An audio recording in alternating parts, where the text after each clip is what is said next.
Good evening. Good evening. Good evening from India and good morning to the delegates from US and Europe. I welcome you all to the 12th STARS Forum International Conference. And this year, the theme is COVID Retrospective, Looking Back and Looking Forward. So welcome to day 2 of this conference. Each year, STARS Forum organizes this conference with a theme, which is contemporary, and which is also focusing on current issues of development.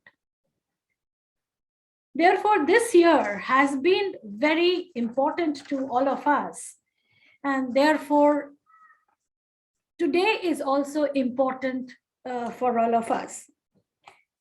I just start with a quotation. It says that if we can't help everyone, but everyone can help someone. I am Rita Sengupta, a freelance consultant and facilitator in development, associated with STARS Forum since 2014 as an executive member of the board. I also welcome our trustee members, our chairperson, and all members of the executive committee, along with the delegates in today's conference. Allow me to introduce STARS Forum to you, and therefore, just give me a second to start sharing about STARS Forum.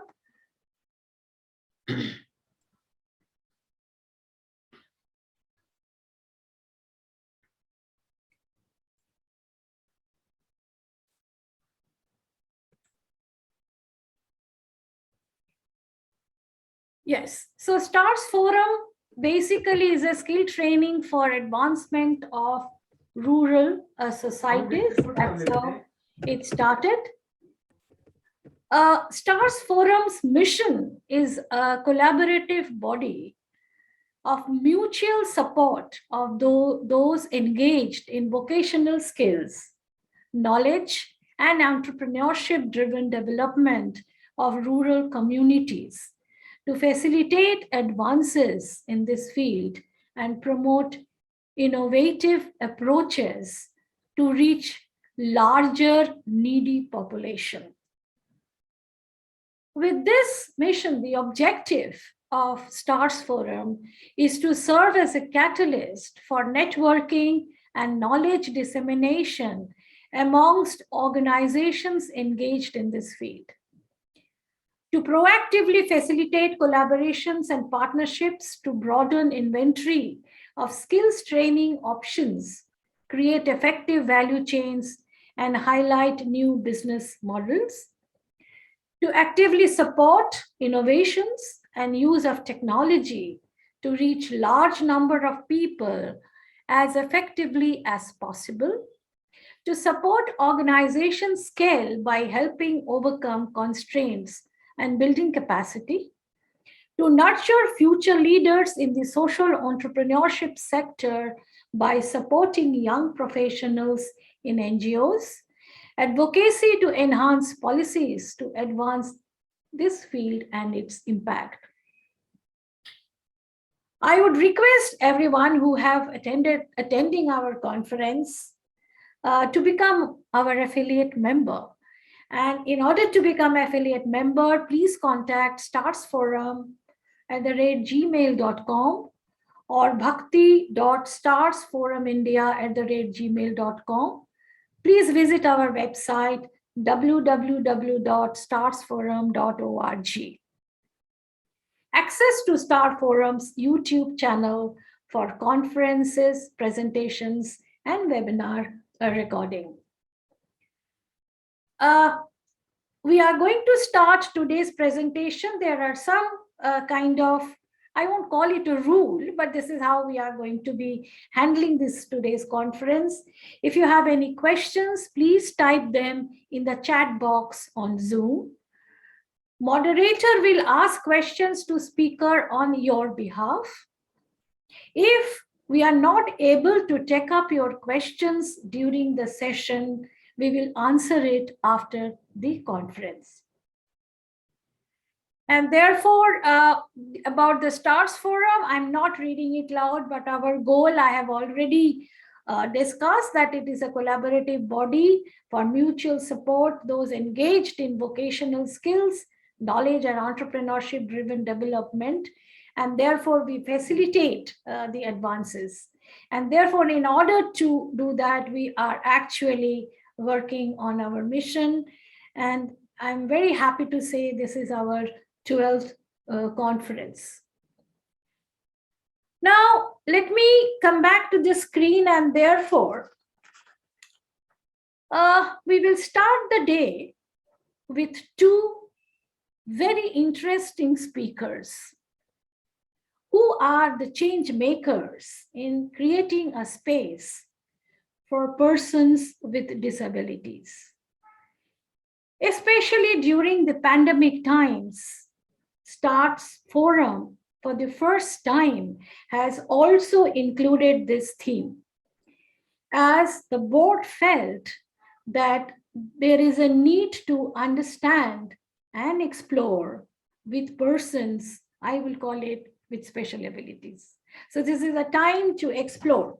Now, let me quickly say that what does the Act say for disability? You know, it says a person with a disability is the one who has long-term physical, mental, intellectual, or sensory impairment, which coupled with different barriers around him or her, hinders full and effective participation in society equally with others. So therefore, we have chosen this theme of today, and there allow me to present the first speaker of the day, Shri V.S. Radhakrishnan. He likes to be called as Radha, so I call him as Radha. He is a banker who believed in people's inclusion and pioneer in microfinance.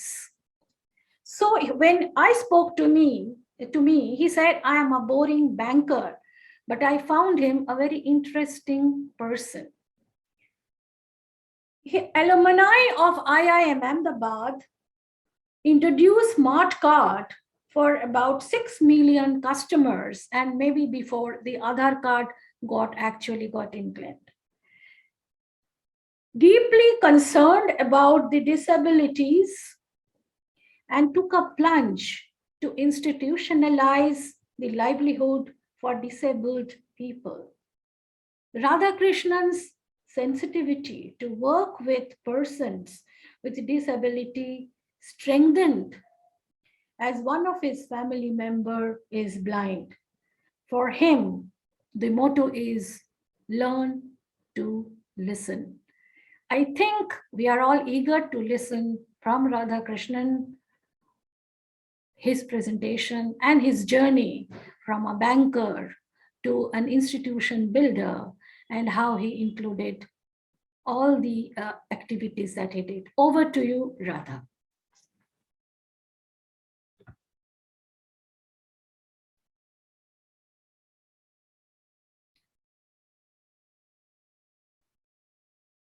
Radha, please unmute. Unmute, please, Radha. Yeah.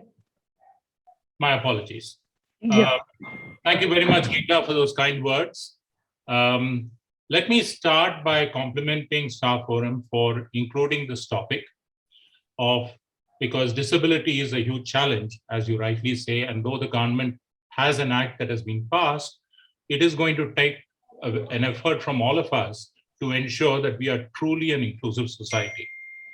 Let me also thank Dr. Sudhir Prabhu, who reached out to Cheshire through one of my co-trustees, Anup Kuruvilla, to speak on the topic and introduce Cheshire Disability Trust to all of you. And thank Mr. Chaitanya and Bhakti as well. Dr. Prabhu, I listened to your introduction yesterday, and I must say it was truly inspirational, the wide range of topics that you talked about, given your background as a doctor. I have requested two of my colleagues who are involved in the running of Cheshire Disability Trust, Anuradha Patil and Valuri, to join me. And if it is all right with the others, I would request that as and when if there are questions, it'll be nice if I ask one of them to respond so that it gives you an idea of a practical person's knowledge and experience, because I'm a trustee and I don't have the deep knowledge and connection that somebody like Anuradha would have. I'd just like to start with a quote. I was reading a small chapter of a survey that was done on disability, and they say there is no greater disability in society than the inability to see a person as more than what he is. And I think that's very a good, strong statement to all of us. And as one of the persons with disability was mentioning to me, we don't need easy. We just need to be told that it is possible. And that is Cheshire Disabilities' objective. Bhakti, can we go to the next slide? Thank you.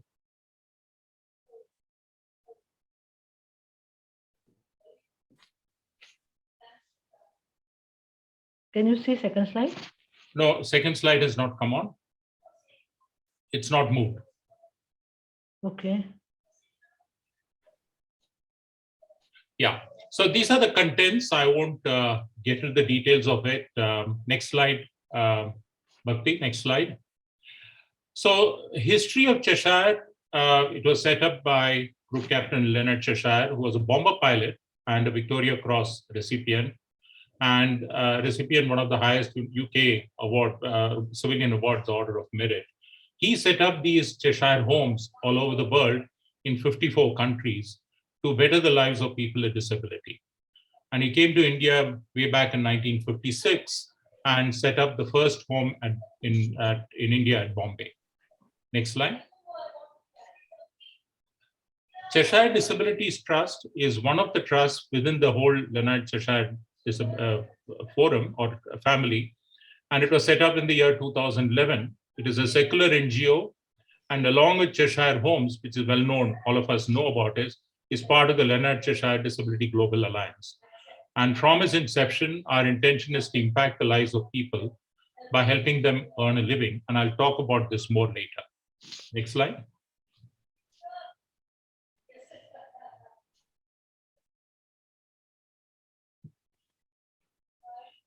Our vision, is to enable people with disability to improve their life.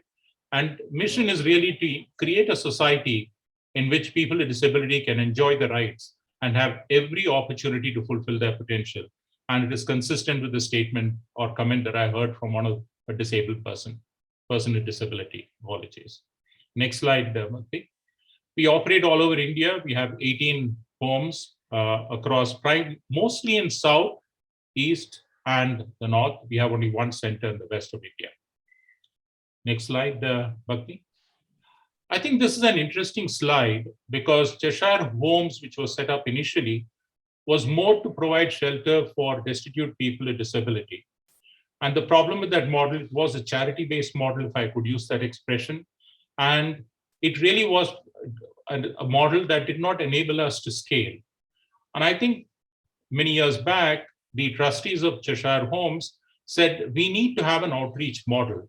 And we need to recognize that the whole model of charity, the approach to charity is changing from a charity model to a rights-based model where we enable people to give them the right. And I think these words that are put out here on the transition from a charity model to a rights-based model explains how the world is beginning to look at charity, because this is the only way we can make an inclusive society by migrating to a right-based model. Next slide. What does CDT do? We provide livelihood training. We provide vocational training and self-employment. We run sensitization workshops for corporates. We do job analysis and advice to employers who are hiring people with disability. We, at various corporate events, we provide language interpreters. And very importantly, during the COVID time, and we'll talk about it, we provided essential supplies. It is interesting that we are doing this presentation today because 3rd of December was declared by the UN as an International Day of Persons with Disabilities. Next slide, Bhakti. No, go back one. So why do we focus on PWDs? Today's world, there are nearly 15% of the population have some form of disability. Rita gave a definition of what the definition of disability is in India. It's a lot tighter, and therefore the numbers in India appear to be less than 5%, but I think the numbers are understated. And although there is a disability law to provide, equal opportunity and, inclusion, the reality is that we are still far away from where we need to be.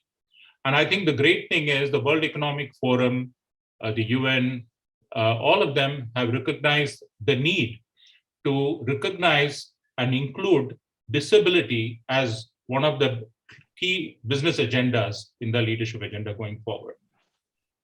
And although we all talk about COVID, the reality is COVID hit this segment of people, hit the lower income significantly, but hit people with disability even more, because even the communication from the government, etc., were not tailored for people with disability. Next slide, Bhakti. This is what we do. The livelihood training, we provide this training free of cost to the candidates and to the employers. We train people between the ages of 19 to 35. We primarily target them for training for placement in retail organizations, IT and ITES companies or back office companies. And we not only train them, we also place them and then support them post-placement. And our record is that we managed to place approximately 70% of our candidates.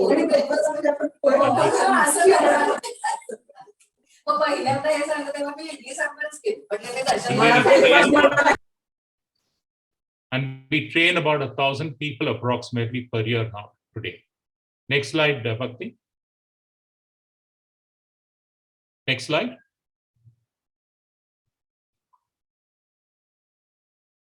Bhakti, next slide. Yeah. Sorry. Trying it. Yeah. Apologies, everybody. No, it's okay. Yeah. Sir.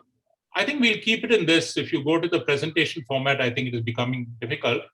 We also provide vocational skill training, where we provide training for people in the various areas, including tailoring, etc. There, the training program is for a longer period. It is for 3 months. And on completion of training, we support them both for placement and for creating self-employment opportunities, connecting them to business opportunities, etc. This is a new initiative that we started in the beginning of last year. Next slide. I think the impact of COVID, and I'm now going to talk about how COVID impacted people with disability and our organization. It reduced, and I think all of us who are in the NGO sector faced it, CSR funding reduced significantly because the profitability of companies got reduced. And a lot of the money that was available for CSR funding went towards COVID funding or to the PMO's fund. And we needed to respond by being more agile and understand how we need to readdress the needs of the target segment of the people that we were working with. Next slide. We realized that we needed to amplify what we were doing. We needed to change our priorities. It took nearly a month and a half, to be honest with you, to undertake this activity, to think through this and realize the importance of undertaking training in a virtual mode, because physical training was no more possible. And therefore, training on a virtual mode, online counseling, and encouraging our staff to work from home and working closely with employers became huge challenges. And this is a big transition that we went through during the period of COVID. And I'm glad to say, and we'll talk about numbers later, most of the training that we did was online. It was not easy, but we were very fortunate that the impact of it was well accepted by our candidates. Next slide. Once COVID, obviously in the opening up happened, we also had to repivot and come back to being able to provide walk-in support to the various candidates. And I think what we did, we had to again reorient to ensure that all the safety measures were in place both in our offices and the training centers once the resumption started. Next slide. The steps we took with all this was I decided that it is more important to focus on immediate needs because the training was much more a long-term need of people. We had to scale back on what was necessary. Therefore, we moved away from physical to offline training. We started focusing on providing rations and food to people with disability. Most organizations were supporting, the needy people with ration and support, but we focused on families which have people with disability. And we realized during this period that we needed to diversify our source of funding and contact corporates for this funding for the distribution. We realized the need to reassure staff, which was very important because one of the concerns staff obviously had is if there is a cutback, how would you be able to ensure that all of us continue to be supported by the organization? So we had to reassure staff that we are going to remain there during these uncertain times. We attempted to collaborate with various other NGOs to focus on the immediate issues. So, for example, the distribution of ration was done in collaboration with other NGOs. We took stock of our core costs, rationalized costs where possible, and very importantly, maintained a very close dialogue with our donors. And I think that's something that is very essential. When you go through difficult times and corporates go through it, it is very important that you communicate on an ongoing basis with the various stakeholders that are there, including the candidates and the funders, and provide them updates on the challenges faced by people with disability. Next slide. We listened to responses. We tracked what other NGOs were doing. There are various institutions like Sattva who provide management consulting or consulting advisory services to NGOs. We listened to what NGOs were doing. We focused on developing our website and we updated it and improved our focus on social media. And we decided to diversify our funding. And this is a very important development that has happened in the world, that what has happened is that, in high net worth individuals are beginning to contribute a lot more. And we wanted to diversify away from a few large corporates to a multiplicity of donors. And we ensured that we focused on compliance and reporting to our various donors. Next slide. So what has been the impact of all this? We distributed rations to nearly 14,000 family members. We trained about 450 candidates even during the COVID time, which was not easy. 80% of our training was in the e-commerce, ITES space, and 70% of the people were placed by us. And that, I think, given the difficult times that we were going through and that employment was down, that was quite a good start for us. And we also were able to start out new programs like the handcraft skill training and self-employment, which were new. We reached out to several new employees for placement opportunities because we were conscious that employment opportunities were reducing. And we ran online seminars to be able to raise funds. These were all new initiatives that we took up during this period of COVID. Next slide.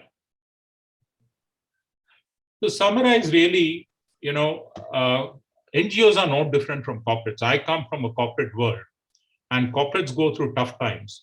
And I think the challenges for NGOs are even more significant.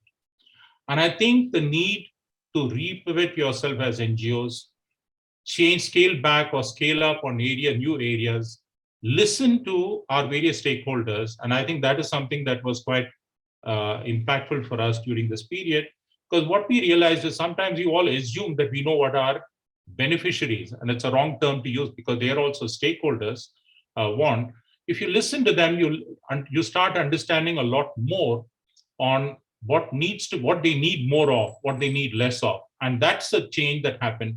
But we did not change our focus on what our mission and vision was. I'd like to close here. I'm conscious that I've got 2 minutes left with running a small video of one of the candidates who had gone through Cheshire Disability Trust training. We call her one of our brand ambassadors, and how we have impacted her life. This person has, obviously has hearing impaired and also has mobility issues. But despite that, she has been extremely successful in multinational organizations, 3 multinational organizations, and truly inspirational for a lot of our other new candidates whom we bring in. Thank you very much indeed. I hope, Rita, I have not crossed the time limit. Over to you.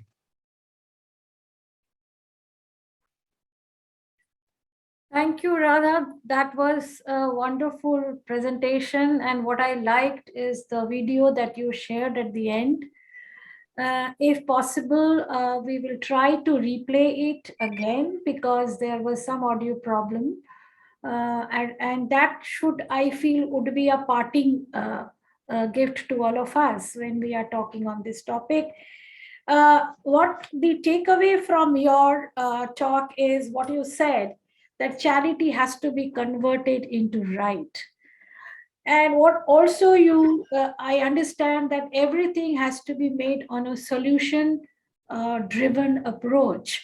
And the CBT's approach has been more to a solution driven. There has been a lot of questions being asked to you, which perhaps Anuradha Patil has been kind enough to respond to that. In case, if you have any further question for Radha, I would request that put it in the chat box. Some of the questions have been answered and Anuradha has been able to respond to it. And the interesting questions Narendra Paul also asked in terms of rural and urban areas difference, and what is the entry point, how much is the percentage of disability. These are very interesting questions, and perhaps we would be able to answer if any other questions are posed by any speakers. So thank you very much, Radha. That was very enlightening. And as I said, that the journey of life makes us interesting. So now let me introduce you to the next speaker, Tommaso Zorzi. Welcome, Tommaso. He comes from Italy.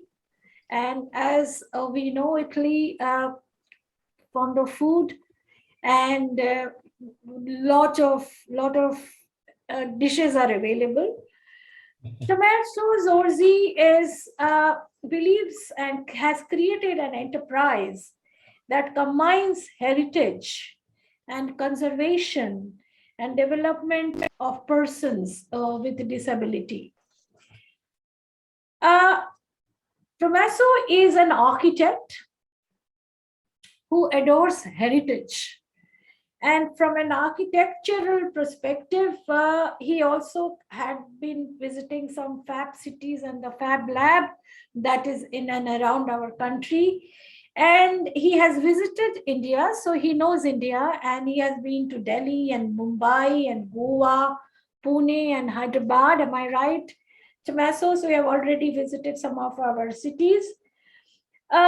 So in fact, the process that he has believed that he has saw in Europe is the social inclusion can happen and due to heritage. So heritage plays a very important role according to him. The another aspect that he actually has thrown light while I had discussed with him, that there is always a new way of looking at different situations in the case of person with disability. And therefore, the changes can happen to them if our perspective gets changes. And therefore, there is a need to create space. And the space for disability in terms of their social and psychological issues and problems. He will talk about what he does, but what is interesting for me when I heard him that he also runs a commercial activity with these students and also with disabled people, and has got an agricultural land, and he has been to also the South Africa, to Cape Town, and therefore this agriculture and as well as running a cafe with the produce that get product. So there is a linkage, there is a value chain in addition, and I'm sure he has been able to create a lot of entrepreneurs who are person with special abilities. Let me put it this way. And therefore, I'm looking forward to Tommaso's presentation. And he also are currently have a network of 3 NGOs, which he's going to talk about. And the villa that he has created is of a social inclusion. So inclusion is the motto of Tommaso. Over to you, Tommaso. Thank you very much. Thank you to everybody and to the previous presentation. I will share my screen, and I'm really happy to be here with you. She told, I really like India, so I'm happy to get in touch with all of you.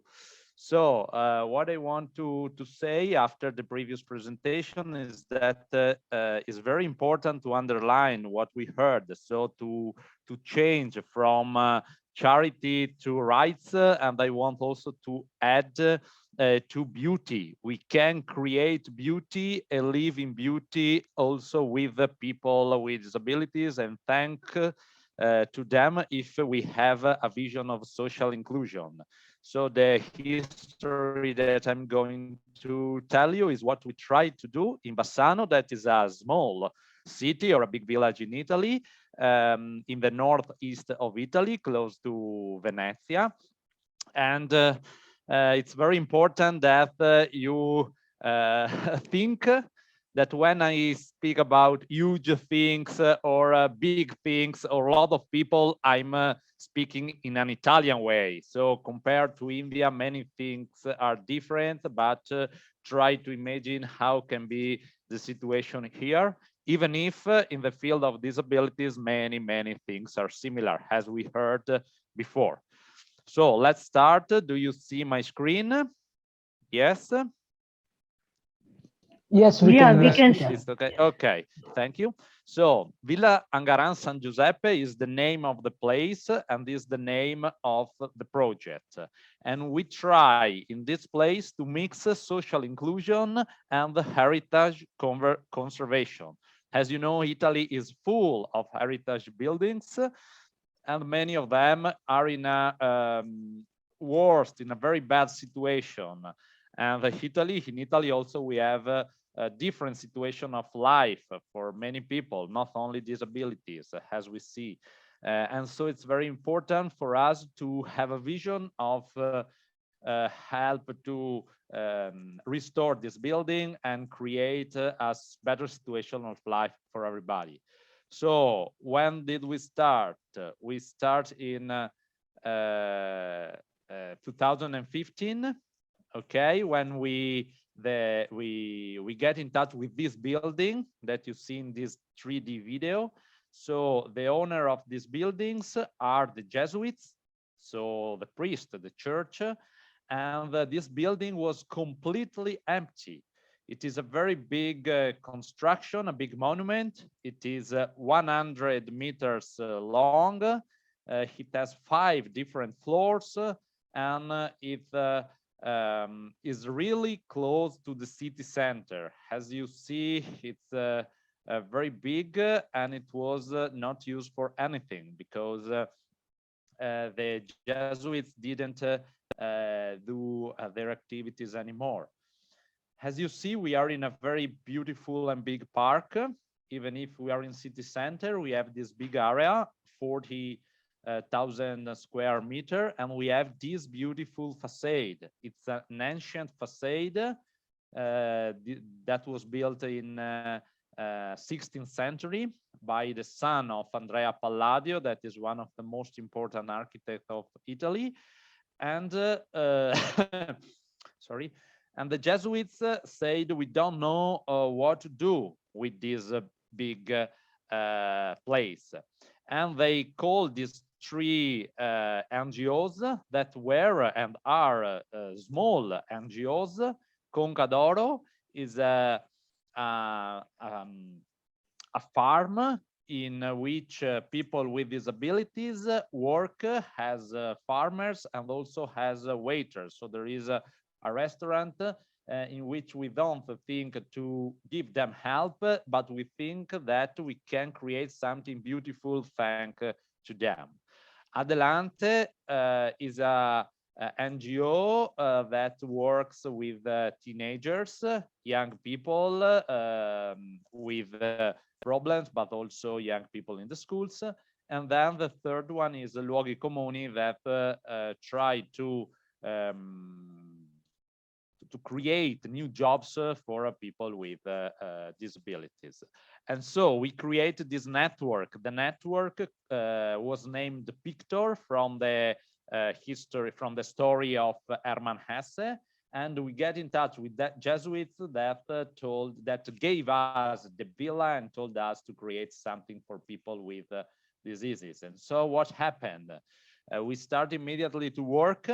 And in 2017, we opened this center for people with high disability. We are speaking about adults, so people that are 40, 50 years old, and that spend their life in this place.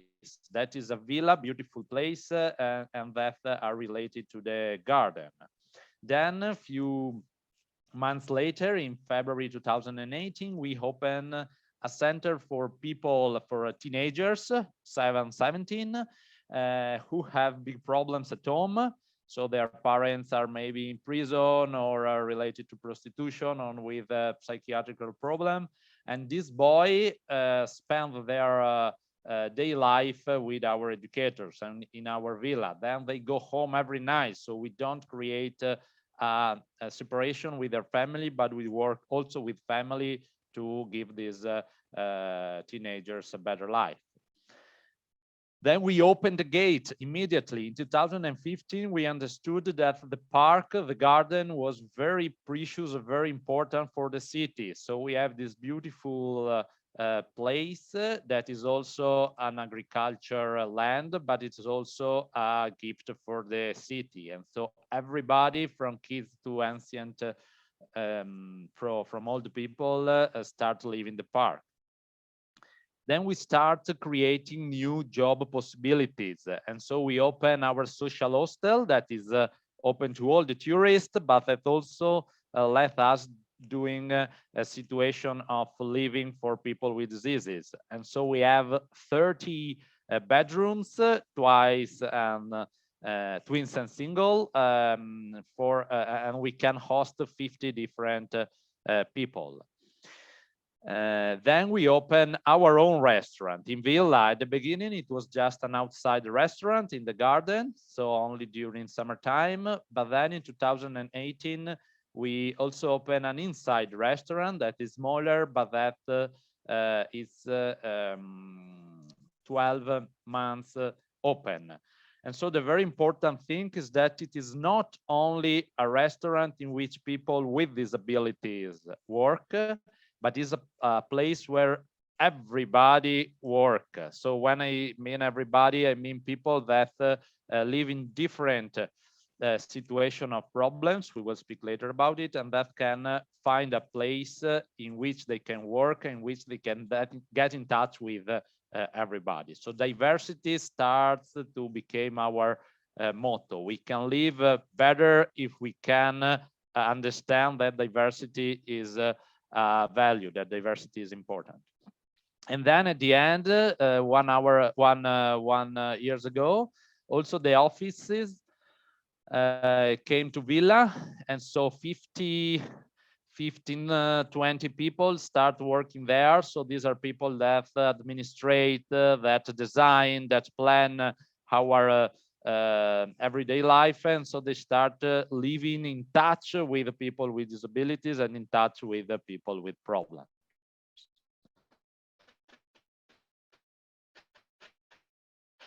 And so when I mean people, there are most in Villa like me. So I'm an architect. There are philosophers, there are agricultures, and other professionalities. But there are also 44 people who are working there with a salary that come from stories of difficulties. So it is more than 40% of employers that are working there in idea of giving to the city a beautiful place that come from stories of difficulties. Then we have a lot of volunteers, and we also work a lot with the schools and universities. So we had in the last years 34 different situations of formation for students, and that is very important for us. So what happened in COVID time? After this introduction, I want to tell you 3 different stories, very short stories about the COVID town that in Italy was very strong and that is still very strong. So the first story is the story of Joele, this kid that is 4 years old, that has a psychiatric problems, and so he must spend at least 1 hour a day outside. If he doesn't do that, he really feel bad, and he couldn't live in a good way.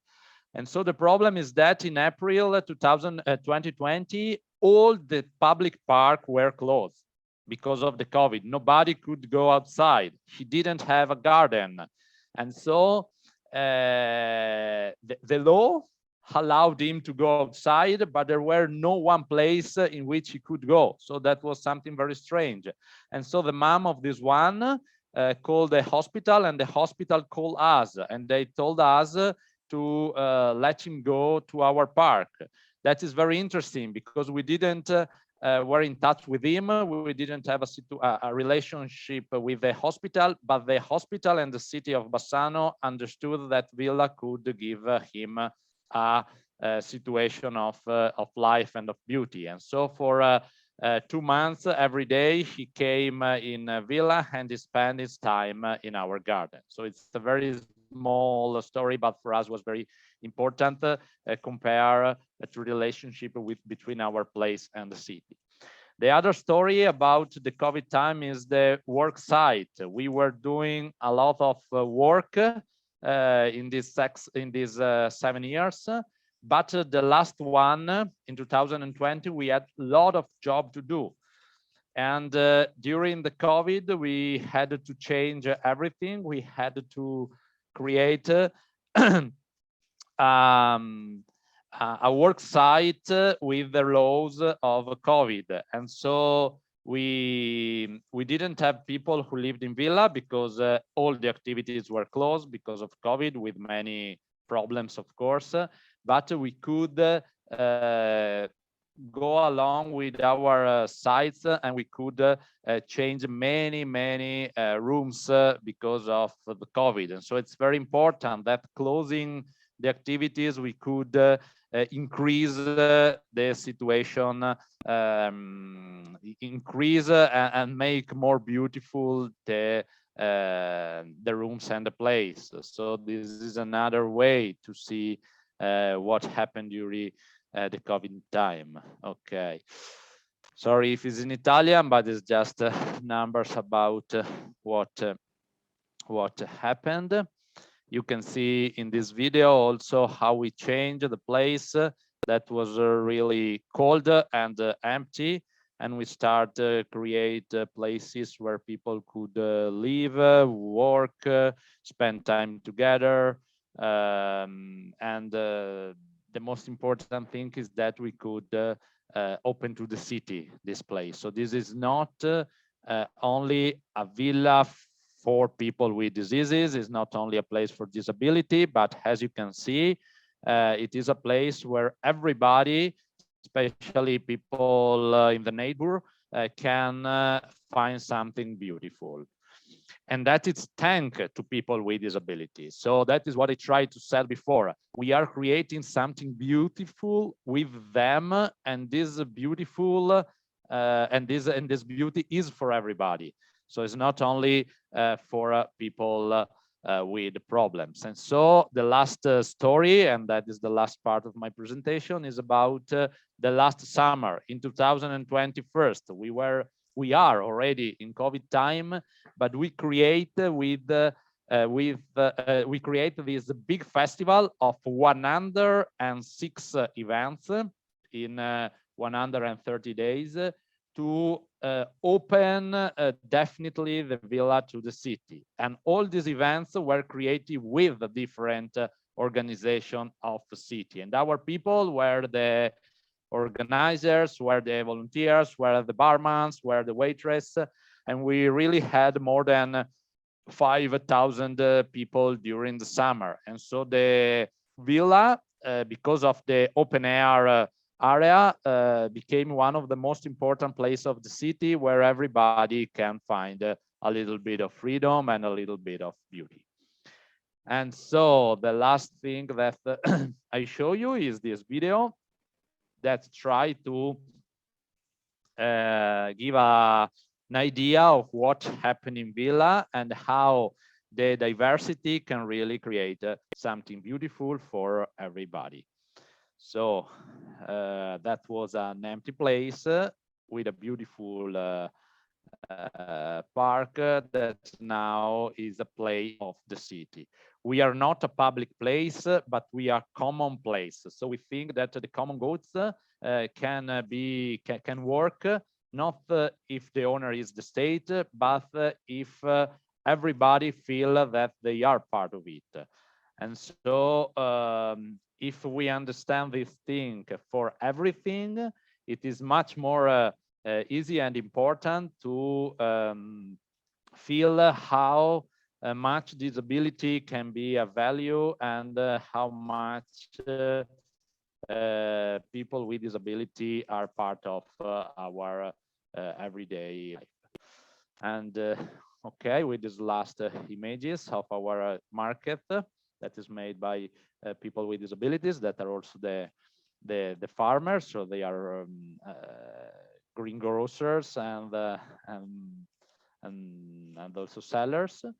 And with these last the images of our bedrooms, in which I hope you can come one day to visit our place and to give us new ideas to create something good for our Bassano, and I hope also for all the world. Thank you very much.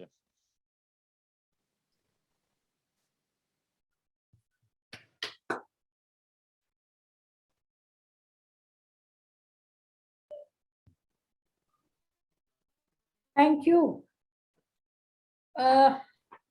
You know what I felt listening to you, that how does resourcelessness can be converted into resourcefulness. And therefore, the inclusion that has been your motto, that of the work that you do, and inclusion in terms of heritage, and the building became a story for you in terms of inclusion of the not disabled people, not only physically disabled, but also disabled psychologically and otherwise, family problems and things like that, and they can merge with the people in general. You also have talked about converting the same building into the post-COVID, during COVID. COVID is not yet over. So how did you kind of linkage building between what you are growing and what you are producing, and also giving opportunity for the other people for required attention, participation, and therefore all around to be included? You have a lot of questions. People are asking questions. So I would like to take this opportunity to perhaps open the questions, and then you can start responding to it. Some of the question asked to Radha has been answered, but there are questions, and therefore let me read the first question for you. Mr. Zorzi, what are the challenges people with disabilities face in Italy, and what are the entitlements and facilities available for person with disabilities? Question from Balbir Guleria. Specific to your country, yes. Yes, it's very difficult to speak about my country because even if Italy is not as complex as India, we also have many differences also here. So the challenges people with disabilities, I think that the most important is what we said before, and that is very important for me that Radhakrishnan spoke about it. So the idea is not to watch at them with an idea of charity. We don't have to think to be better than them because we don't have disabilities, and we don't have to think that we are the most important thing for their life. Of course, they need us. That is sure. People who are living in villa couldn't live alone. They can't move themselves. They can't eat alone. So if nobody watches them, they die. That is obvious. But we have to understand that they are part of our life, and that we have to think about social inclusion not like a special part for disability, but a new way to see our everyday life. Then I think that is very important for people with disabilities. That maybe is something that in Italy we are trying to do a lot, not to give them like games of time to spend, but to give them a possibility to be part of something. For example, in our bar, in our restaurant, the candles that you find on the table are made by them. And those are beautiful candles, and they are part of our trust because they create something that is fundamental for our activities. So for me, it's very important to have an idea of this of people because they are people. Then they also have disabilities, but we have to create a situation in which diversity is a very important thing, and the diversity can be a lot. Can be different, but we have to open our arm to diversity, and then it's easier to create also situation for people with disabilities. I don't know if I answer. Thank you. Thank you. I'm sure Mr. Guleria got some answer. The next question is from Sudhir Prabhu. Mr. Zorzi, what are your main funding sources? Is city or state government partner with your NGO? Okay, that is a very important question. We didn't have €1 from the state. So we spent €2 million, okay, to change the building. So only in investment. And half of them came from a private foundation. So there were many different private foundations in Italy that understood we were doing something special, new, that was very important, not only for people, but also for the way you see at social inclusion. And then they gave us money to do this work. That was 1 million. The second million was the second million we are still founding, because we created this big crowdfunding, and we involved all the city. So we create a group of citizens that were not part of the NGOs, but that they believe we were doing something good in Bassano, and with them we created this crowdfunding in which many associations, also private organizations, and also the industry take part, and we have already reached 500,000. So in 2 years we found the 50% of our fund. That is for the investment.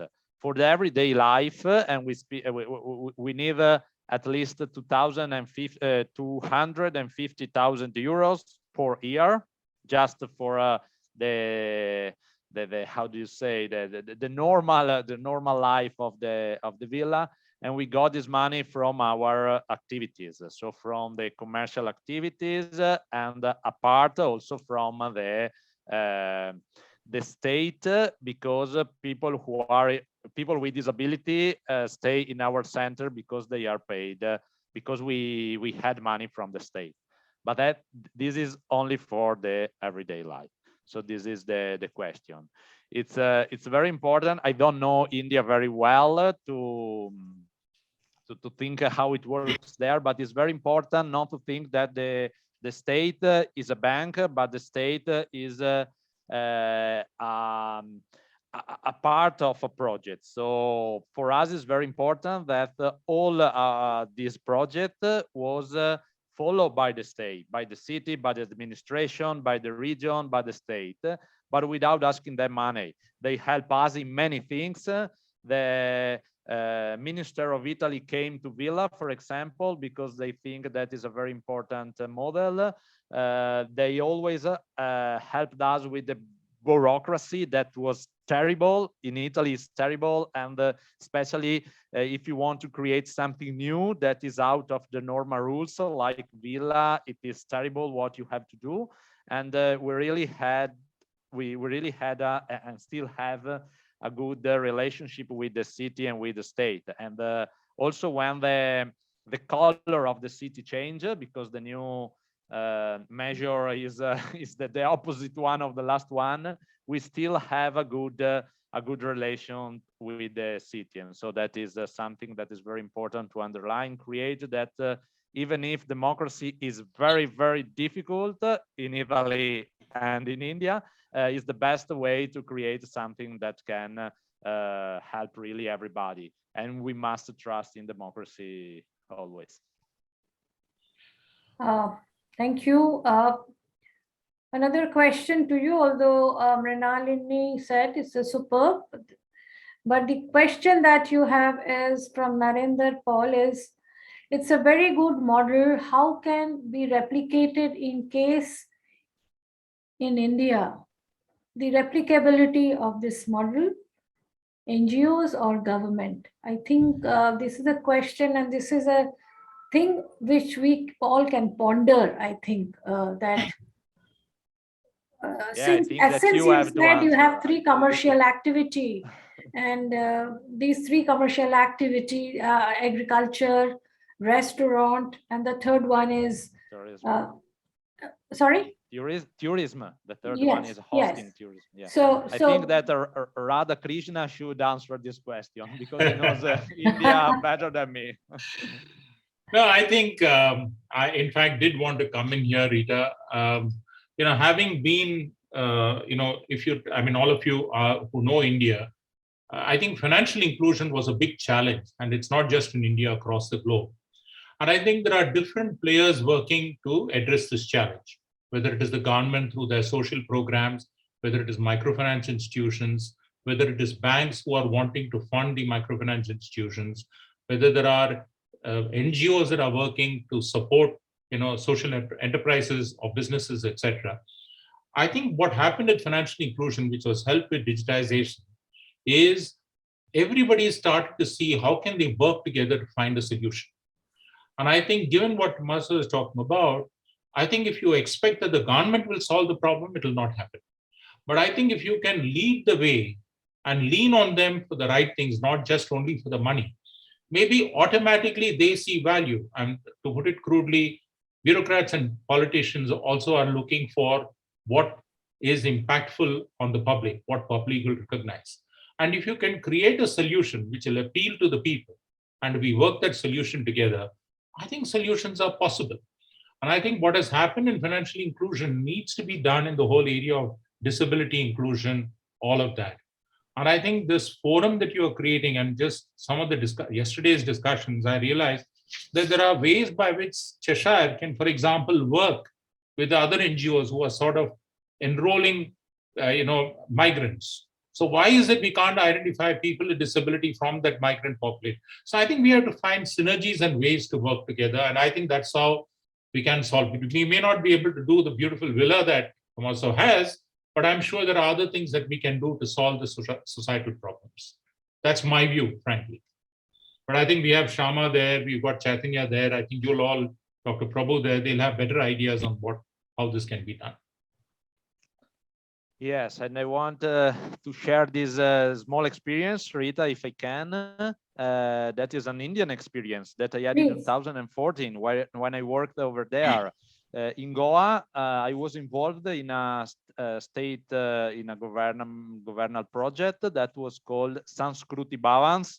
I'm not sure my pronunciation is correct, but anyway, the idea was to create in the jungle 11 different places that were places in which people of different villages can meet each others. And even if the model was one, and even if the money were not a lot, we create different situation of sharing with the local people, and we try to create something that was their own Sanskriti Bhavan. And so for some of them was just a place of market. You can say, okay, it's a nice place. In other one, there were Anganwadi, so small, how can you say, school for young people, then places for weddings, then other things, and we create that for them, and we create that in a way of create a social life. Maybe we can't speak over there about social inclusion, but anyway, it was a way to work that I really appreciate, and that was before the experience that they start in Italy. So for me, it was very important. So I have to thank India also for that. Thank you. It just reminds me, Radha, what you said about the solution-driven approach. Lemon Tree, as a group of hotel, about a few years back, got their award for employing maximum number of people who had different kind of disabilities. And at the same time, I think the Pizza Hut also looked for people and gave them opportunity as a part of inclusive process.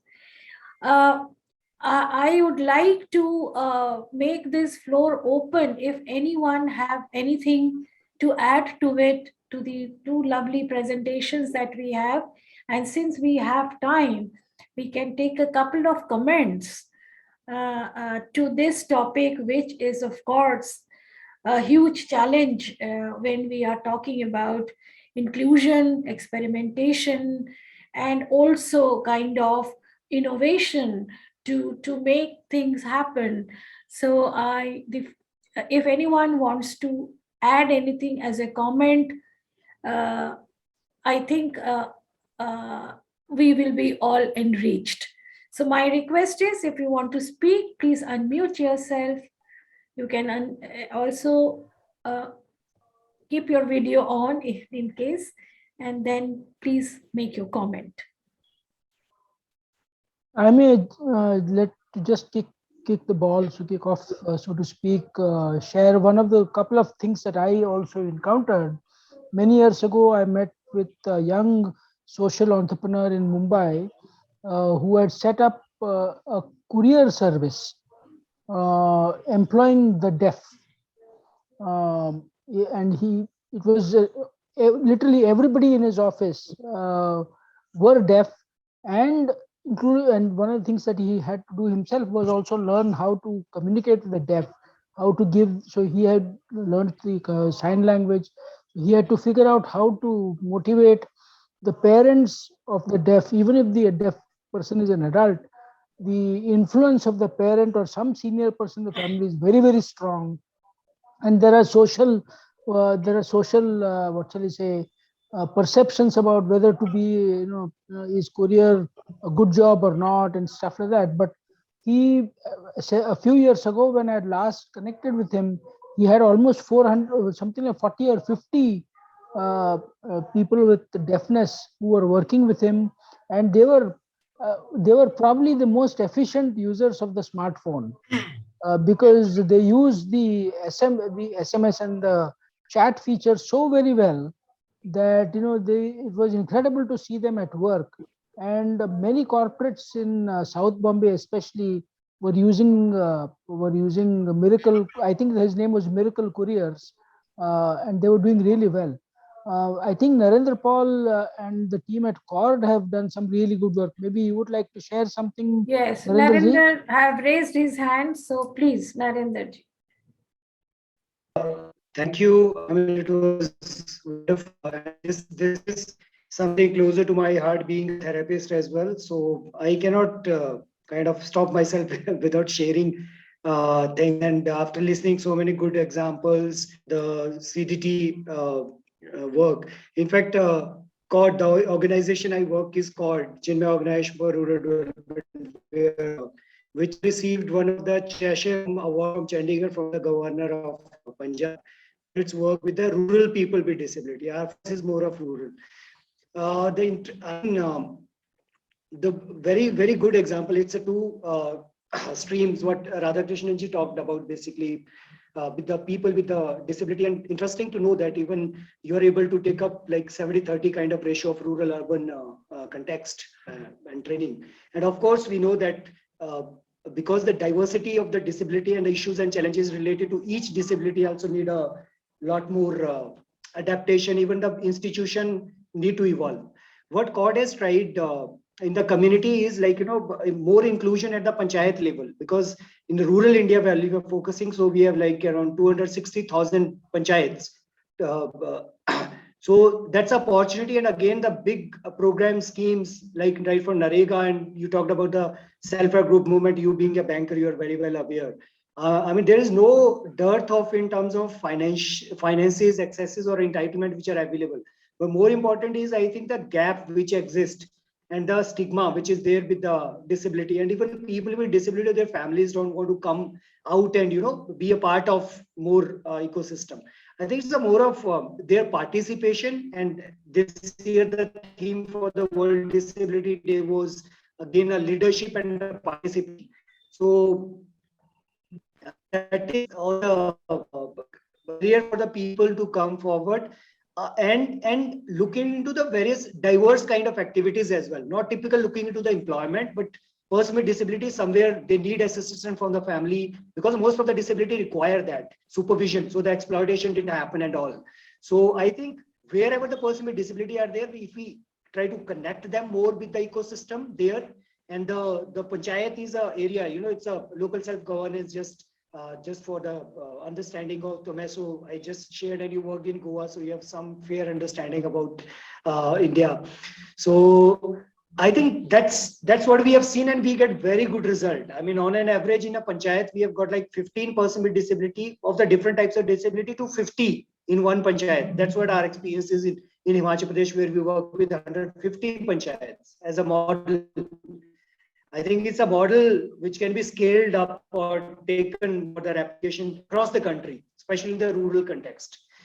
So I think economic contribution is the key, where the person with disability, it may even we have seen a great change in terms of when their access, their entitlement comes, like the pension they get at home. So the family and the community attitudinal shift which happen.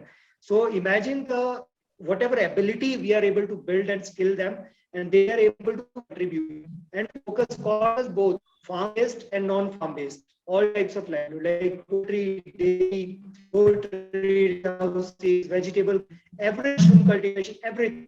I think we need to open for that kind of diversity, as many as abilities, so many are the vocational avenues. So that's why I wanted to share the insight for.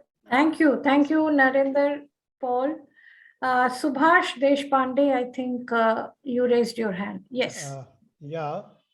Thanks for giving me this opportunity. I am just going to share one effort that has been being done by our institute Jnana Prabodhini in Pune. We have been working for the disabled students, especially for the deaf and dumb.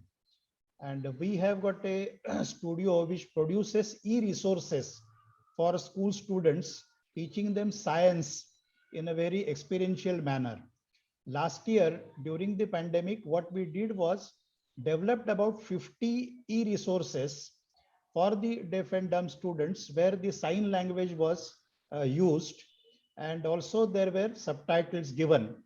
One Dr. Kalyani Manke, who is an expert from this field, she helped us do this, and many of our resources are now uploaded on the Diksha platform of Government of India. So that is one of the efforts that our institute is being doing.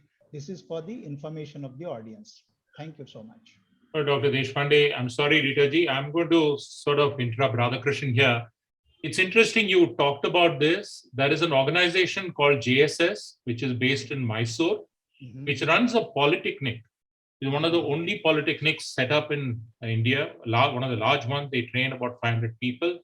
And they look for solutions like this because one, they find most of the technical terms, you don't have sign language available for it. Yeah, So I think finding solutions the way you talked about it would be quite interesting. correct, correct. Yeah. Thank you. Thank you, Radhakrishnan ji, for responding to Subhash ji. I think while we are discussing, a lot of problems are actually getting surfaced. And then there are also solutions. I do see there is a lot of trainers needed to actually train on sign languages itself. So this is also a career opportunity for many youngsters who would like to work in this field. In fact, the entrepreneurship is also one of the area, and I myself have seen an entrepreneur in Chennai who this lady had multiple disability, but in spite of that, she was running a boutique and she was working on ahimsa silk with a group of tribal people. And that actually gave me some kind of a feeling that many of us who have all the resources, we are not able to use our resources to the fullest because it's those people, who lack some resources, they multiply their available resources. So that's a great learning from this, when we say person with disabilities, but I therefore say they are all special ability people. I do have about 15 minutes time, and I was Anuradha Patil also have commented that Subhashji just thought of sharing with you that you may please address them as hearing impaired rather than addressing them as deaf and dumb. Oh, yeah. So I think, yes, it is now a changing word that we are actually giving them the right. So thank you, Anuradha, for bringing this. Since I have very limited time, Omkar, Bendet have shared a link in terms of Gyana Prabodhini's link, and I think we as Star Forum can share this link to everybody. I have a small suggestion that the video which Radhakrishna ji shared, we can play it once again. I will do that. So that we all look at and then perhaps come back to the larger screen for the last. So, International for almost 4 years. Is it audible now? And in MNC Yes. overall, I have 9 years of experience. And I'm MC by passion, hosted 5 events so far. And I have been conducting Instagram lives for almost a year and about to reach 50th episode.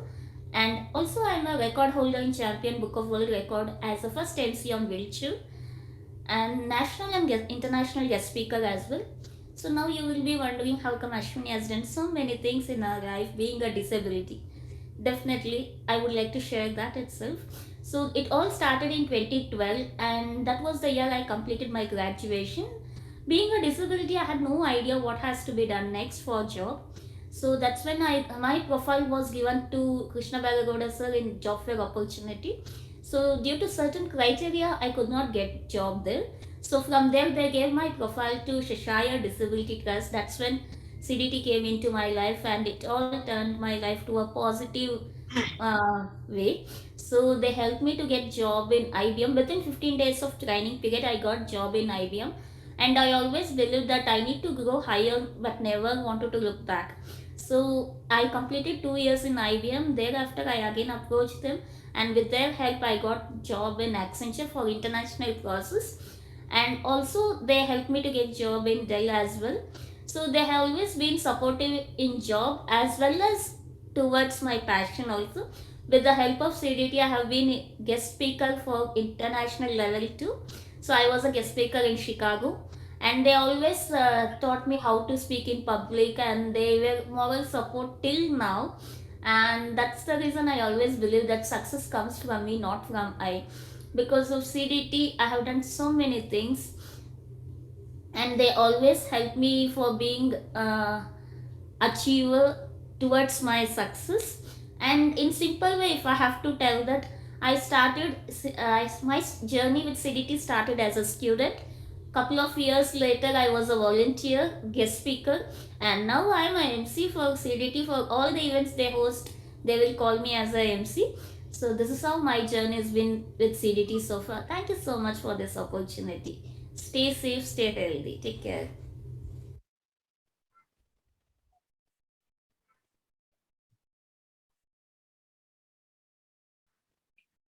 Thank you, Bhavna. And as rightly, the motto of today's discussion is that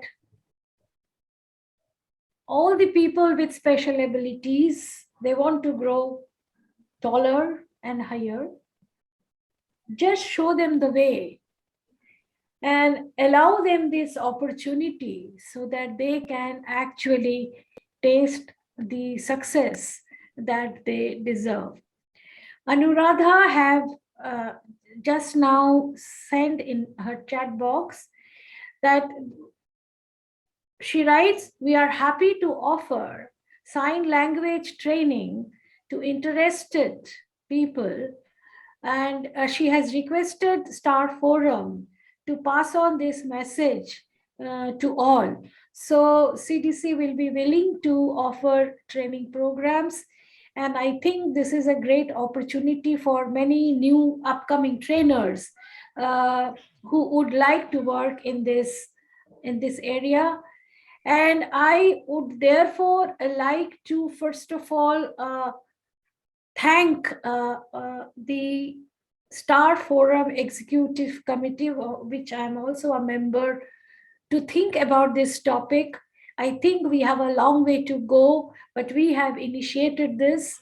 And I would also like to thank both the speakers to really show us the way they have traveled. So perhaps you being a change maker, also a motivator for many of us to really understand and follow. There has been a lot of initiatives in this country too, like CORD and like Anna Prabhadini or like CDC. People are trying to do a lot of work. I think we need to have a synergy. We need to bring them together and perhaps learn from each other's experiences. Networking is a key issue here, and I think Stars Forum would like to try to look at it seriously and create more platforms for such wonderful initiatives for which the networking can take place. Personally, I'd like to thank Radhakrishnan and Tommaso for taking your time and coming into this conference. I would like to thank all the delegates for coming here into our conference and attending this conference. I'm sure you would like to take it further and like to take benefit of today's discussion. And last but not the least, I would like to thank Bhakti and Chaitanya ji for really making this happen. Today, actually, we ran through a faultless technical. I mean, there is no technical flaw. So thanks to the technology that we had. So I would like to take this opportunity to thank again everyone. Let me also say that today is the end of day 2. But day 3, we are going to have interesting topics. So I would request all of those who have attended today to actually log in tomorrow. Tomorrow we have Medha Patkar. I'm sure she is known by her name and we all know her. She's going to talk on tribal communities' response to COVID-induced disruption. So we are actually moving to the tribals disruption. And then we have Sirish Pattavardhan, and he is going to talk about impact of COVID and organizational transformation. So I'm sure like today, tomorrow will be as interesting as today. And I request all of you to log in tomorrow at 6 p.m. in the link that will be sent to you. Thank you all very much. Namaskar. Thank you so much. Thank you, everyone. Thank you. Thank you. Thank you, Ritaji. Thank you. Thank you, everyone. Thank you.